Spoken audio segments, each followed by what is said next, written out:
Welcome to PÖFF TV, the official channel for the 26th Black Nights Film Festival.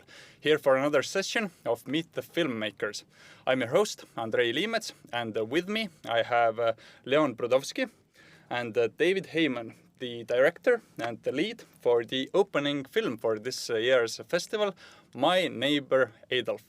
So I'm going to start with you, Leon. This film tells the story of a Holocaust survivor who lives in these reclusive Latin American mountains, this really calm life, until one day a mysterious neighbor moves in who he suspects to be a dictator from the past, thought to be dead. So how did you come up with this story, and why was it the one that you wanted to tell? It started out, it's funny because I about 12 years ago I came back from a festival in Brazil. And my friend, my co-writer, I told him about Brazil, and he said, "Listen, I have an idea. You remember the film Boys from Brazil? Let's make something like this in Brazil, and that would be about Adolf Hitler is hiding there." Like, it was very strange for me to think about Hitler as a character, so as a story. So I said, "No, I don't think so. It doesn't seem to me anything interesting." But the night this idea didn't let me go. I was thinking about my grandmother, who was a Holocaust survivor, and somehow I started thinking about Hitler, about his character, not about like an object, like a subject, but as an object, like my grandmother would think about him. And this is how I got the idea that it should be a story about a guy who thinks that his neighbor is Adolf, is Hitler. And basically it was, as I told you, it was 12 years ago. I was one of those military operations in Israel, and we were thinking and speaking a lot about knowing your enemy. And so that the two ideas got together, and it was a story about a guy who believes that his neighbor is his sworn enemy, and he has to try and get to know him. David, when did this project start for you, and why did this screenplay stand out from the dozens you must get each year? Leon sent me the script about 3 years ago, right? Yeah, it was longer. I can't remember. Anyway, it was a couple of months before we started, and I loved it. It leapt off the page at me, and it's wonderful as an actor when you read a script and it comes alive. You don't have to dig deep to find a meaning, to find a character, whatever. So it was a joy to read, and I thought it was one of the most wonderful, beautiful scripts. I said to Leo it was a story of hope, and he said, "Hope?" I said, "Yeah, I think it's a story of hope." So we kind of disagreed on whether it was a story of hope or not. Yeah, I just loved it. I couldn't wait to get started. How much did you feel it's a thorny subject, or how much is Hitler still a taboo in today's world? Well, I think it depends where, right? So it's hard to say.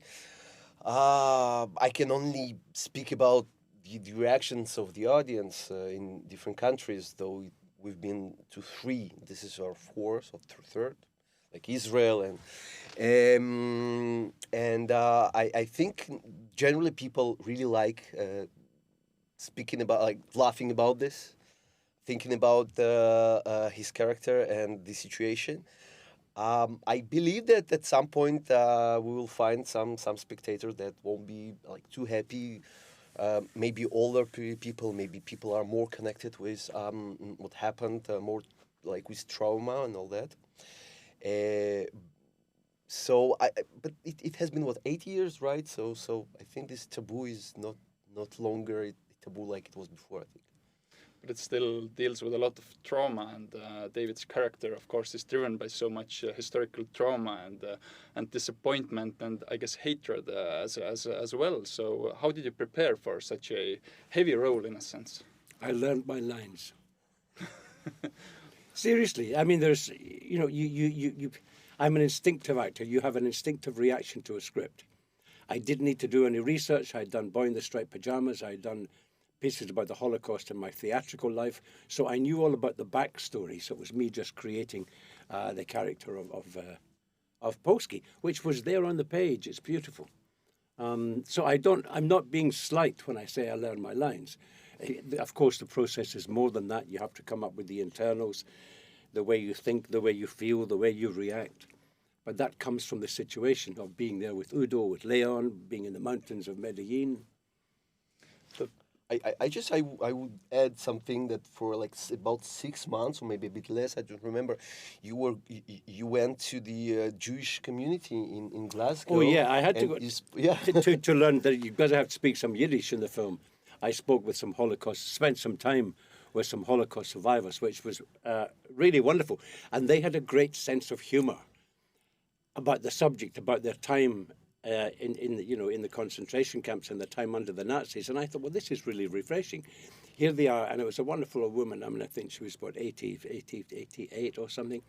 They're getting to the end of their lives, but they can still look back with humour on part of it. It's a relief for them. It's part of their therapy, part of their healing. Humour has to be part of our healing. The film does thread the needle between a thriller, a conspiracy thriller, even a drama, a comedy, even a weird kind of buddy movie.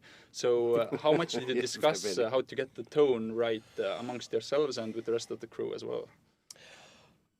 There was, I think that would be the most hard, and I really cannot answer you this because I think it was like a process that I personally wasn't aware enough how challenging will it be to stick with the right tone, to have the right equilibrium, the right balance between the tragedy and the comedy, the stupid things, the blunt, idiotic things, and the deep, truthful things. So I think it was kind of more, I don't know, fortunately or unfortunately, kind of an intuitive work process. And I think most of the most of this balancing was an editing. We were editing for a year and a half in different countries during the lockdowns in France, in Israel, in Poland, in everywhere. So it was very hard, but this great period of time gave us the possibility to feel the right nuances for this balance you were speaking about. So I'm going to have to ask about Udo Kier, because as you might know, he's getting a Lifetime Achievement Award here at the festival, and he of course plays the titular character in the film. So he's such a fascinating actor for me, because he's never really been an A-list star. But then again, I guess like most people must recognize at least his face. He's so well known at the same time. So can you explain his phenomena and how was it working with him? A nightmare. He makes more noise than anyone else I've ever met, I've ever worked with. He walks around set going, muy importante, muy importante. Yes, Udo, you're important. Salam, salam, we love you. You are very, very important. He was great fun. I loved it. It was a love fest. I think he has an extraordinary presence just with those eyes. He doesn't have to act. Well, he can't act anyway. He's no good at acting. He just does it with the eyes. Well, for me, it was very important that the presence of this character, which for the half of the film, he's kind of an enigma, right? So it was very important, as David said, the eyes. I think his presence on the screen, it creates something very, very special, and this is why I don't know, 100 directors all over the world feel it, and they want him there. I think he really gives something very, very special. Very, I mean, the character was a mystery in my head, and then he gave this mystery some nuances that I couldn't imagine. But I think they were like so human and so interesting and touching sometimes, so truthful that it was perfect. So to round up, there's I think 2 screenings left of the film here at the festival. So what's next in terms of distribution for this film, and what's next for each of you personally in terms of your careers? When can we see you back here at the Black Nights Film Festival? The next time you invite us. So yes, in general, so the film was sold to about 10, I think, or a bit more territories. It was released already in Italy and the UK, and now soon in the States and Israel and more, I guess. So that's for the first question. And the film is going to Goa in India next week. Next week? Yes. Really? 19, 20, yeah, 2021, November. So that's about the film. What about you, David? When are we going to see you besides Star Wars, of course? I've got a lovely film coming out called Raging Grace, which is the first UK Filipino movie. And it's a horror story, but it's a beautiful and very terrifying metaphor for white supremacy and slavery and empire.